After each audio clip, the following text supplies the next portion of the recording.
Welcome back, everybody. It's time for another episode of SLMA Radio. With this week's episode, Ready, Set, Grow, where host Laura Patterson interviews C-level executives from across various industries to discuss how they've organically grown their companies. These tell-all programs focus on revealing the tools and management techniques these guests have used to fuel their above-average growth. With the one woman who seems to know how to pull all this information out of her with her above-average technique, it's Laura Patterson. Hey, Laura. Hey, Paul. Thank you very much. Really glad to be here. Welcome, everybody. We appreciate you joining us today on Ready, Set, Grow. As Paul mentioned, members of the C-suite share their insights on what it takes to successfully achieve organic growth, the lessons learned, the role they believe marketing needs to play in growth, and how they measure marketing's contribution beyond this quarter's revenue. We hope you've taken away some useful and valuable nuggets from our previous guests. We are grateful to Ziggy Shanklin from White Cloud Security, J.T. McCormick of Scribe Media, Dave Secor of Alter, Kevin Jones from Innovia, Mark Hafner with Revionics, and Becky Taylor from SensorRx for being with us on these episodes. I'm confident you will find our next guest's thoughts just as inspiring. Please join me in welcoming a longtime associate, Greg Stock, CEO of Zenoss, which helps the world's largest organizations ensure their IT services, applications are always on. From the U.S. Air Force to HBO, Zenoss keeps IT systems working and companies delivering on their mission, like broadcasting Game of Thrones on time each week. Let me tell you a little bit about Greg. Greg is a 4-time software CEO and well known, especially here in Austin, for developing award-winning software applications, transforming organizational cultures, and successfully guiding companies through venture funding, M&A, and IPO. Greg has an amazing track record. It spans more than 20 years of executive leadership, and he's had high-growth companies including Vovici, which is acquired by Verint, Mirage Networks, acquired by Trustwave, Vastera, which went IPO, and Manugistics, which also went IPO. Let's talk about Zenoss, because it's been an exciting ride for the last 4 years. He's led Zenoss to double-digit growth for 4 consecutive years, and he's helped the company claim its spot on the prestigious 2017 Austin Business Journal's Best Places to Work and 2016 Forbes Best Places to Work.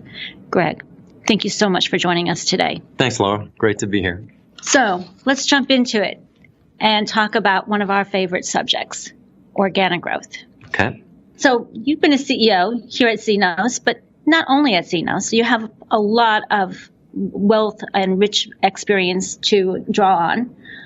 Where do you think organic growth belongs on the CEO's priority list, and where is it for you? Yeah, I mean, when I think about my main job as the CEO, it's to, first and foremost, maximize shareholder value. And then I also think about ensuring customer success and ensuring employee success. And the thing that underlies all 3 of those things is organic growth. I can't really help employees reach their goals unless we're growing. We can't help our customers achieve their goals in terms of having innovative products without organic growth. And certainly, first and foremost, if I'm going to maximize shareholder value, growth is the ultimate metric, and organic growth specifically.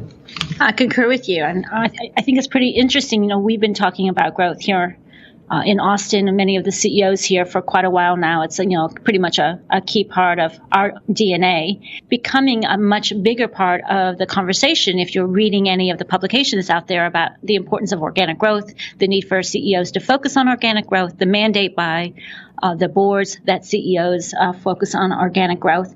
So clearly everyone knows it's important. So what do you believe are the biggest challenges that companies face when they try to achieve organic growth? Yeah, I mean, I think there's a balance, and that's the hardest part. It's easy to say, well, you have to have the demand. So you can say, is marketing building the demand for our products? And then 2, coupled with that is, do we have the right organizational structure in place, the right go-to-market to support that demand? But the key to it is when to invest in those 2 things to really maximize growth and profitability, right? If you invest too early in one and not the other, you're going to fail. And so my job is to look at the balance of those 2 things and make sure we're maximizing them. it's also kind of a timing, right? It's kind of a combination. Yep. Timing is everything. I think I remember you saying that once many years ago. You did talk a little bit about culture. Congratulations again on all the wonderful things you've been able to accomplish with Zenoss and the culture here. So what kind of organizational culture and how do you build those organizational cultural attributes that you think are the sort of the DNA behind any company that wants to grow organically? Yeah, there's a couple of things I look for in companies when I assess them and determine whether or not I think they can really be winners, especially with respect to organic growth. One is, do I see a desire to win a team championship? Do the people that are working for that company feel this urgency around winning together as a team? And then two, how quickly can they evolve? What's the speed of change that the company can handle? So those are kind of two things I look for, not necessarily the things that I implement, but I would say that's what I'm looking for is, are this group of people, are they excited about, do they want to win together, and can they change rapidly? We're going to send a really interesting message to all the listeners out there, because it seems like half the time we have these conversations with Austin CEOs, we always come down to some kind of sports metaphor. Yeah, I know, that's true. Mark Hafner with a game review, and you with the team championship. But anyway, it's better than war analogies. So. Absolutely. But we just need to let our listeners know that being here in UT country, it's very common to have sports metaphors. Yeah. So when you, I love those two ideas about speed of change. I think that's excellent, and then the desire to win. Are you hungry to win? So what do you think then are the three characteristics? If you were to peel that onion down just a little bit further, what would those three characteristics look like to you? Yeah, I would say let's assume first that strong core values are in place, because you could easily say that's one of them, but I'm going to say that's probably obvious to a lot of the listeners. So let's just say, you have a strong set of core values. Then there would be three things that I would probably look for and try to implement. And that is a culture of people that are willing to take risks and learn from their mistakes. It's okay here for people to make mistakes, just don't make them twice, right? But we want people taking risks. And so when I see that in a culture, I know, this team can do something incredibly great. I think I look for and try to implement and bring in people that are passionate. And that passion has to manifest itself in relentless effort and work ethic. It's one thing to be passionate about something. You mentioned sports. You could love tennis, but you might just like watching it or playing it once a week. But do you actually get up and train for it? Do you enjoy the training? And so, I look for people that have passion and are willing to turn that into relentless effort. And then the last one is really, and people at Zenoss would probably echo that they know this about me, is that it's kind of positivity underlies everything. It's that every day you wake up and you're confident that you can make something great happen, that you always, no matter what challenge you face, you're positively going to affect that change. I like this. I like those three characteristics. I particularly like the relentless effort. I think that's an important message to send out there. It's particularly in kind of the current work environment. Yeah. So thank you. Good message to send. So you mentioned a few minutes ago talking about the balancing act, and that marketing has to drive the demand. That's kind of their job. So in addition to thinking about or adding on to that, the role you believe marketing plays in driving organic growth, and you have a tremendous CMO here in Megan, and I know there are many other people on the team besides Megan that make that happen, but what do you see as the overall role of marketing in organic growth? Well, it's the cornerstone to it. When I think about, as people want to learn about Zenoss, if they are proactive, marketing is responsible for providing that window, the presentation of the company, in terms of a website and collateral materials. More than that, marketing is the megaphone for spreading the word to those people that aren't coming to look for us. So to make sure everyone knows about us. I think about the fuel for the engine, for organic growth and providing leads and the metrics that help find out if those leads have a high quality and will close in the pipeline. And then finally, the one that's probably, I would say, maybe most underestimated is the role of cheerleader, to bring not only the employees to bear in the role of marketing, because every one of us can be a marketer, but also the cheerleader for the customers, to bring them to bear, to help spread the message about Zenoss in this case. That's really good. In the conversation I've had with Dave Sikora, I know Dave, he always talks a lot about the importance of the upstream, how that relates to the downstream. And some of the things that you're describing here tend to be more in the downstream, What about the upstream part of marketing? Give me an example. All strategic marketing, understanding new markets to pursue, looking at a new roadmap opportunities for products. Those would all kind of fall more into the upstream, potentially. I think you're right on. I mean, it's absolutely critical. And that gets back to the speed of evolution. Is when we find, let's say, a new market, and marketing is responsible for looking, and we consider product management part of that component, but Absolutely. It's looking for a new market or a vertical. And what key value proposition do we deliver to that special group? And can marketing evolve materials and the website to capitalize on that? So, no, you're right. The upstream is a critical component as well. And as you mentioned, we have a great leader here that's good at finding those opportunities. Yes. I just want to overlook that. Yeah. That is something that you guys have invested in. And oftentimes people, when they do think about marketing, they go quickly into changing the tactical. Into the tactical. Right. And so it's easy to think that what you're suggesting is tactical, but really, I know you, and you are talking about it from a strategic point of view, and it gets manifested tactically.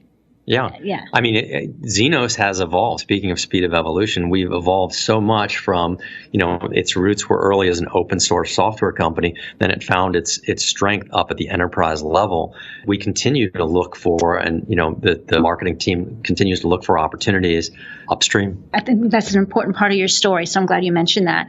So you have a lot of exposure to other companies, not only the ones that you've ran and built, but you have close ties to other companies here in Austin. I know you are familiar with many other companies. You work with a lot of customers directly. I know that you're very hands-on with customers, and you have a core value around customer success as a culture.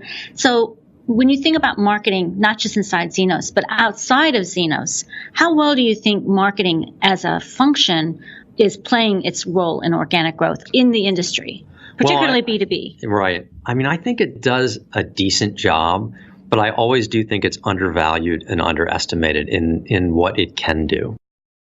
That's been one of the things that I talk about in my career is developing signature moves. And what that speaks to is as young people are kind of building their careers and thinking about what can they do to make a difference and progress in their careers. Very early on, if you start thinking about every job I ever have, if I develop a signature move, something that I can kind of put my own name on, a twist in the way we do something special that'll be identified with you, as you progress through your career, that it really helps. And later in your career, you'll have this list of signature moves. And one of them for me has been marketing and putting metrics around marketing. And I love doing that. So when I have looked at the other companies in Austin, I often gauge how well they're doing by, are they letting marketing lead the company? Some of those things I mentioned were good, but maybe as cheerleader, letting them be the cheerleader to enroll employees and customers, I would say in general, marketing is probably not doing as well as it could do. I would agree with you. In fact, Spencer Stewart would agree with you too, because they just released, I think you probably hadn't had a chance to see this, their latest study, which said that 2018 has been the year of the CMO shuffle. Lots of CMOs have lost their chairs this year, and it has a lot to do with not stepping up to the plate on the metrics and growth. Right. And I believe we need to take a small break, but we will return shortly and pick up the conversation on marketing measurement. Excellent. Well, for those of you that don't want to be part of the CMO shuffle, there are some answers, and one of them maybe is Vision Edge Marketing. They work with chief executive financial marketing, growth, strategy, and customer insight officers like you in a variety of fields: manufacturing, technology, financial services, medical device, life sciences, and transportation logistics. All those and more, anyone that's facing growth or performance challenges. Customers rely on VEM's expertise to make more effective and faster fact-based decisions. This isn't how they feel. This is based on the facts regarding customers, markets, products, and the competition. They also help you improve and prove the value of marketing, something we're always debating, and leverage data analytics processes and measurement to increase marketing's relevance and ability to deliver greater business impact. After all, that's what it's all about. The bottom line, what did it do and how did it do? For more, simply go to the website, Vision Edge Marketing, just like it sounds, visionedgemarketing.com, and see how you can avoid the CMO shuffle. Wow, the CMO shuffle. I don't want to be part of that, so I'm gonna tune in extra hard here for the next half here. So thanks, Paul. So we're back with Greg Stock. We're really delighted to have Greg with us. And we were on the topic of marketing and the role marketing plays in driving organic growth and the passion that both Greg and I share for marketing measurement and accountability. So Greg, let's just kind of picking up on that theme. You were talking about marketing is sometimes undervalued and could do better. If you could give a piece of advice to all the CMOs and VPs of marketing listening today, and hopefully in the future, what would be two pieces of advice or recommendations you think they should listen to that would help them do a better job? Okay, I would say two that are maybe sound somewhat obvious, and then I'll give two that aren't obvious, maybe not. One is engaging customers. I think that's one of the signature moves, bringing all the customers together and holding a user conference. And so engaging customers is one that I think might be obvious to listeners, maybe not. Partnering with sales is certainly an obvious one, right? The ones that maybe are less obvious are back to the engaging the employees and making sure every employee understands their value as a marketer for the company. And then the speed to reinvent. And back to your upstream comment, how quickly, if we find something that works, how quickly can we turn the company's attention and resources on what works to capitalize on it? I think that's awesome. Those are great suggestions. And, in my career in marketing, I would say that those are four really important aspects of my experience as well. So I think those are really great recommendations. Let's go into a little bit, but we don't have a lot of time, but a little bit of depth around measurement. You are into metrics. I am into metrics. Let's talk a little bit about how you recommend marketing measure its value, contribution, and impact to the business, particularly around growth. Well, we're very team-oriented, so what we like to think about is the ultimate metric for everyone is really growth and sales. And certainly we measure marketing on the ability to convert. So more granularly, I guess we would look at things like CAC and KEC and the magic number. So how much are we investing in sales and marketing together, and how does that produce? And so the magic number, if you're familiar with that, we certainly use that here, but more below that, CAC and KEC, so the customer acquisition cost and the customer happy with our progress at Zenoss.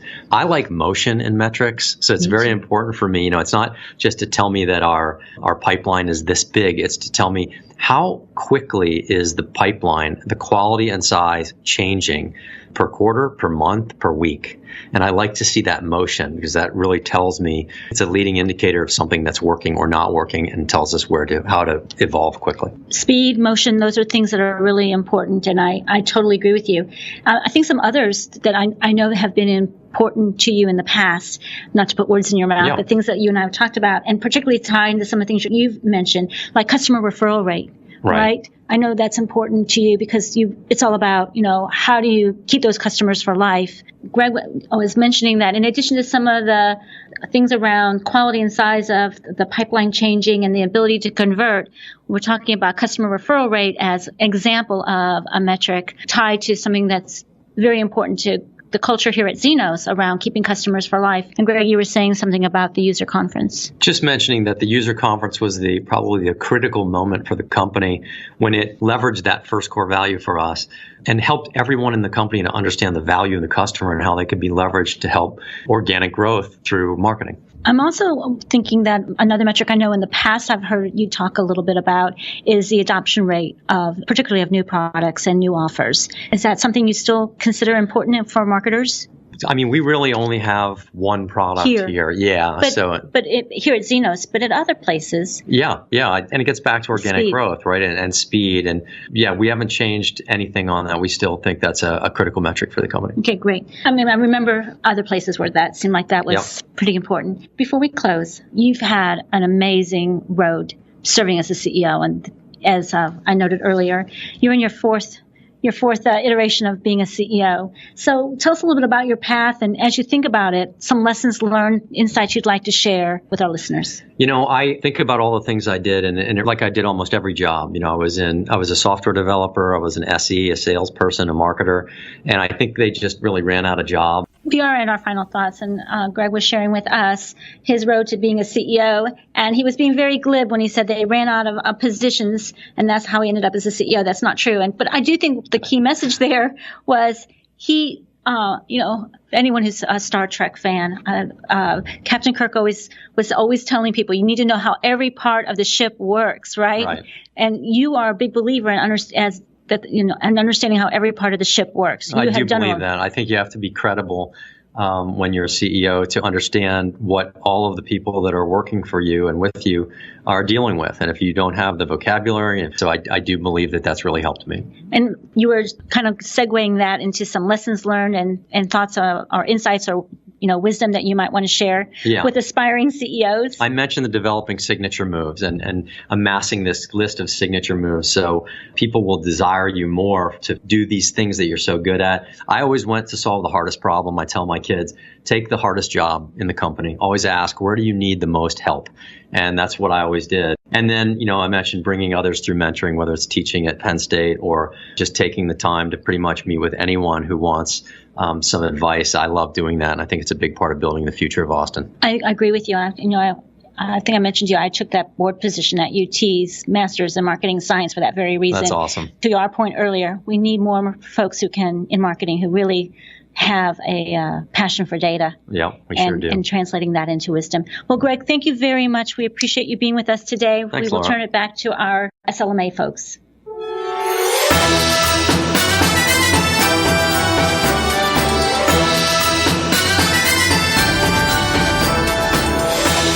You've been listening to another episode of the SLMA Radio with Ready, Set, Grow. Right here for at-work listeners like you.